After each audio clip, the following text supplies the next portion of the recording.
तो class 9th के सभी विद्यार्थियों लीजिए, आपके लिए 100% 100% गारंटेड जो क्वेश्चन आज आने वाले हैं उनको एक ही वीडियो में अपन कवर करेंगे।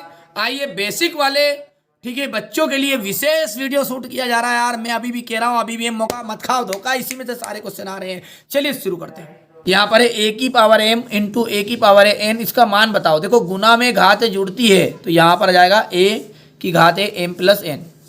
बहुपद है पी एक्स बराबरी पे 2x प्लस 5, बहुपद है 2x प्लस 5, तो इसका जो आंसर रहेगा ना वो आ जाएगा माइनस का 5/2। क्यों आ जाएगा? क्योंकि बराबर के उधर 0 लगाते हैं और ये प्लस का था, उधर जाके माइनस का हो गया, खत्म, और बटे में आ गया 2। वाई अक्ष पर स्थित सभी बिंदुओं की भुज होगी। देखो भाई, चाहे एक्स अक्ष पर स्थित हो या वाई अक्ष पर स्थित हो, तो भाई साहब यदि वो वाई अक्ष से बोले तो भुज 0 होगी। ध्यान रखना है आपको, वाई अक्ष से बोले तो भुज कितनी होगी? 0, और एक्स अक्ष से बोले तो कोटि शून्य होगी। क्या होगी? कोटि शून्य होगी। समबाहु त्रिभुज के प्रत्येक कोण का मान कितना होता है? समबाहु त्रिभुज यानी कि देखो हर एक त्रिभुज जो है उसकी भुजा बराबर है। मतलब एक त्रिभुज है, इसकी 3 भुजा होती है, त्रिभुज में 3 भुजा होती है और तीनों भुजाएं कैसी? बराबर है। तो बराबर है तो त्रिभुज के 3 कोण का योग होता है 180 डिग्री। तो 60 प्लस 60 प्लस 60, यानी कि समझ गए आप। सम चतुर्भुज के विकर्ण एक दूसरे को समद्विभाजित करते हैं। सम चतुर्भुज के विकर्ण एक दूसरे को क्या करते हैं? समद्विभाजित करते हैं। किस पर? तो समकोण पर। वर्ग चिन्ह जो है ना वो 120, 90 और 120 का वर्ग चिन्ह बताइए। तो देखिए वर्ग चिन्ह का सबसे बढ़िया चीज़ है, बेसिक कॉन्सेप्ट इसका कि दोनों को आपस में जोड़ो, दोनों को आपस में जोड़ो, बट्टे में 2 से भाग दो। तो 120 और 90 दोनों को आप यदि जोड़ोगे तो 210 आएगा। दोनों को जोड़ेंगे तो 210 आ गया, और 210 में आप 2 से भाग देंगे तो 105 आ जाएगा। ठीक है भैया, आगे बढ़ते हैं। इंग्लिश मीडियम वाले बच्चों का रहेगा, तो यहाँ पर अपन देखते हैं। तो इंग्लिश मीडियम वाले बच्चे जो हैं उनके लिए पहला जो रहेगा वो आ गया आपका यहाँ पर a की पावर है m प्लस n। दूसरा जो रहेगा वो आ जाएगा आपका माइनस का 5/2।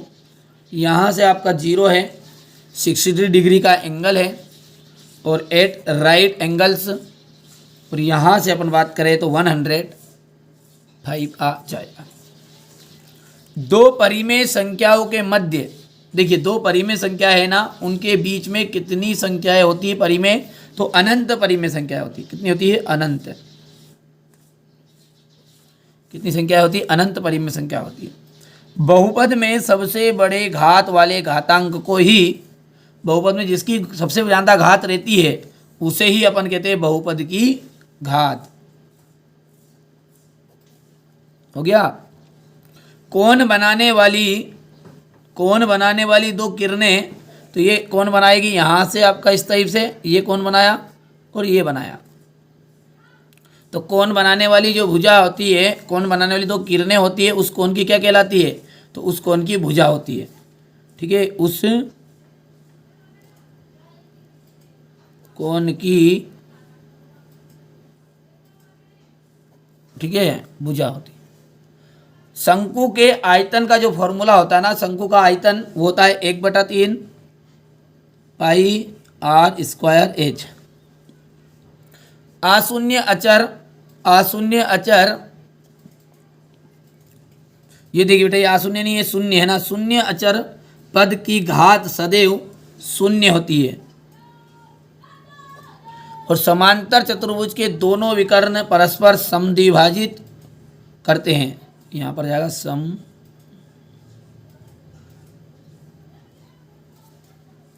हो गया। 1/100 है, 1/100 का आपका देख लो, ध्यान दो, 1/100 है ना, भाग लिया जिसकी 0, फिर दशमलव लगेगी, फिर 0 लगेगी, 1 आएगा, यानी ये उत्तर है इसका।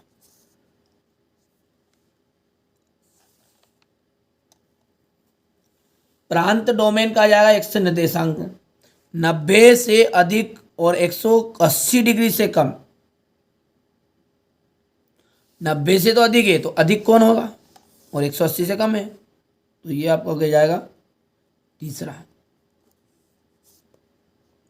दो वृत्तों की त्रिज्याएं, ध्यान देना, दो वृत्तों की, दो बराबर वृत्त है, दो बराबर वृत्त, उनकी त्रिज्याएं कैसे होती है? तो बराबर होगी।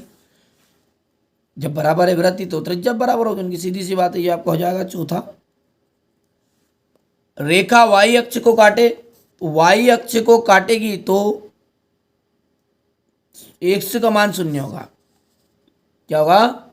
एक्स का मान शून्य होगा। जैसे मान के चलो ये एक्स है और ये आपका जीरो है, तो यहाँ पर ये जो है ये एक्स का मान है एक्स, और वाई का मान कितना है? पीछे वाला शून्य है, तो यहाँ पर वाई का मान जीरो है। ये कब हो रहा है? ये जब रेखा एक्स अक्ष को काटेगी।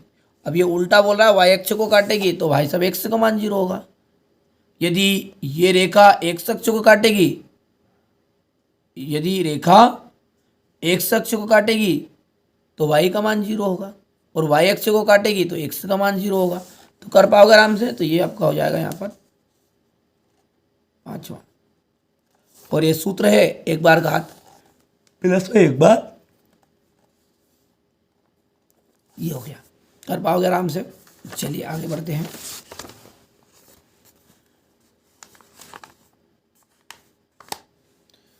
पहला आ जाएगा आपका यहाँ पर 0.01, दूसरे का आपका मिलान करना आपको एक्स से, इंडेक्स से।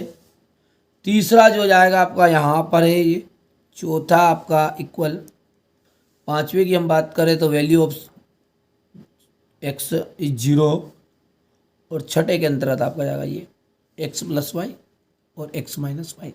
कर पाओगे इतना? अब अगला देखिए, एक वाक्य में उत्तर है। मूल बिंदु के निर्देशांक कितने होते हैं? मूल बिंदु के निर्देशांक 0,0। पूरक कोण क्या है? पूरक कोण का मतलब होता है जब दो कोणों का योग 90 डिग्री हो।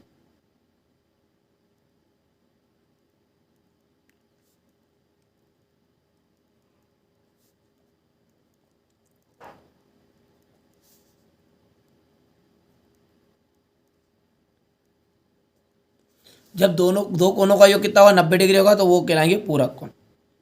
समकोण जब एक कोण का मान कितना होगा? 90 डिग्री होगा। अधिक कोण जब उसका मान क्या होगा? 90 से ज़्यादा होगा। चलिए, चार रेखाखंडों से निर्मित आकृति क्या कहलाती है? चार रेखाखंड से निर्मित जो आकृति है वो चतुर्भुज कहलाती है। चतुर्भुज।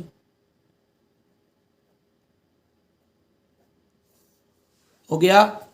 चलिए आगे बढ़ते हैं।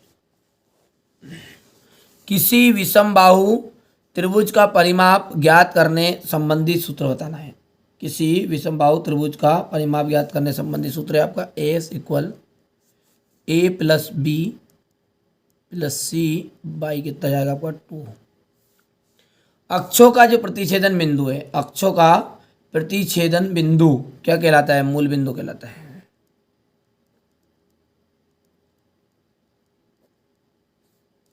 एक ऐसा पद, ये अक्ष कौन से है? ये आपका इस टाइप से हो गया है एक्स अक्ष, यहाँ पर लिखता अपन ये एक्स डैश, और ये हो गया आपका वाई अक्ष। इस बिंदु को जो है ये, इस बिंदु को कहते हैं अपन मूल बिंदु कहते हैं। ये 0,0। इसके निर्देशांक कितने होते हैं मूल बिंदु के? 0,0। एक ऐसा बहुपद जिसका केवल एक पद हो क्या कहलाता है? मतलब ऐसा बहुपद क्या कहलाता है जिसमें केवल एक पद हो? तो एक पद वाले को अपन कहते हैं एक पदी बहुपद। एक पदी बहुपद।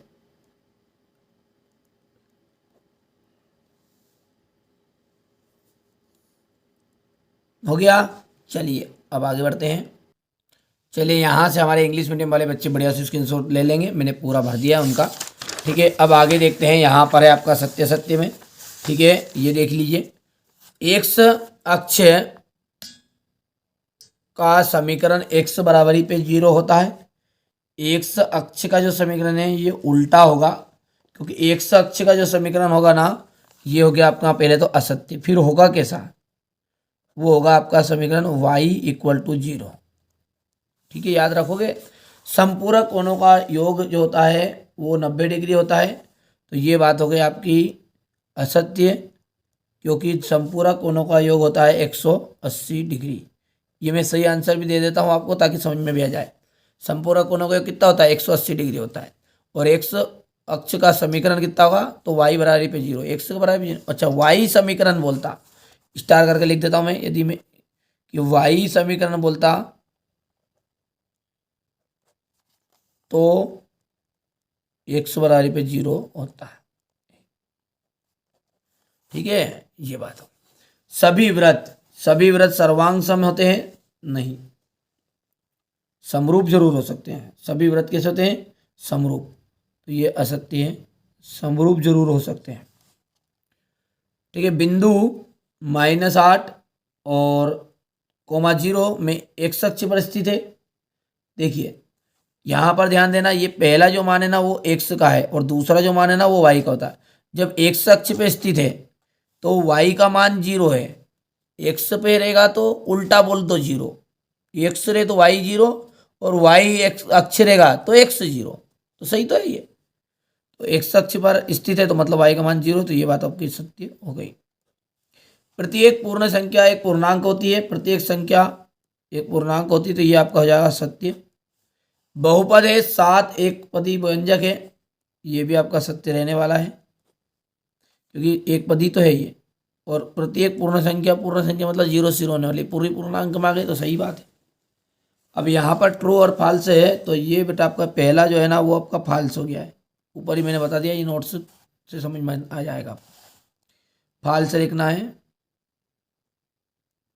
दूसरा जो है वो भी आपका फॉल्स रहेगा। तीसरा जो है वो आपका भी फॉल्स है फिर से भी। चौथा आपका ट्रू है। पांचवा भी आपका ट्रू है, TRUE। छठा जो है वो भी आपका ट्रू रहने वाला है। हो गया। चलो आगे बढ़ते हैं। यहाँ पर देख सकते हैं क्वेश्चन नंबर 6 को 1 और 2 के बीच की 6 परिमेय संख्याएं बतानी है आपको। भिन्न को दशमलव के रूप में प्रसार करना है आपको। संख्या रेखा पर अंकित कीजिएगा इनको। ठीक है भैया, यहाँ पर आपका देख सकते हैं क्वेश्चन नंबर 7 हो गया है। ये क्वेश्चन नंबर 8 रहेगा। किस चतुर्थांश पर अथवा किस अक्ष पर बिंदु 3,0 -4,4 स्थित होंगे? बिल्कुल, ये आपका हो गया।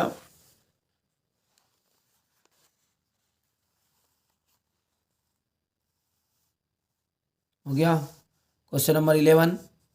क्वेश्चन नंबर 11 का अथवा हो जाएगा ये। समांतर रेखाएं किसे कहते हैं? रेखाखंड किसे कहते हैं? यहां पर देख सकते हैं क्वेश्चन नंबर 13 रहेगा। ये 14।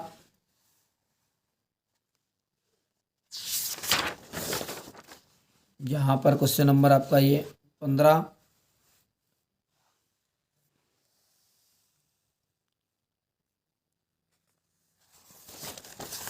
क्वेश्चन 17, ये इसका तो रहेगा। क्वेश्चन नंबर 18,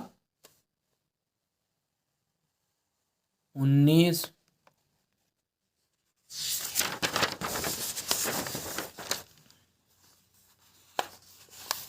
19 के बाद में आपका 20,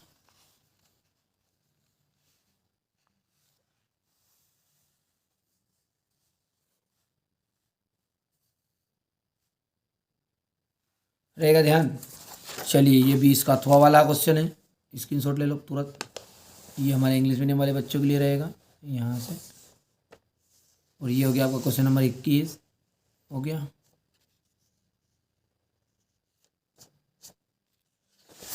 क्वेश्चन नंबर 21 के बाद में ये रहेगा आपका क्वेश्चन नंबर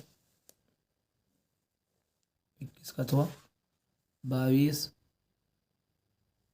और ये आपका क्वेश्चन नंबर 23।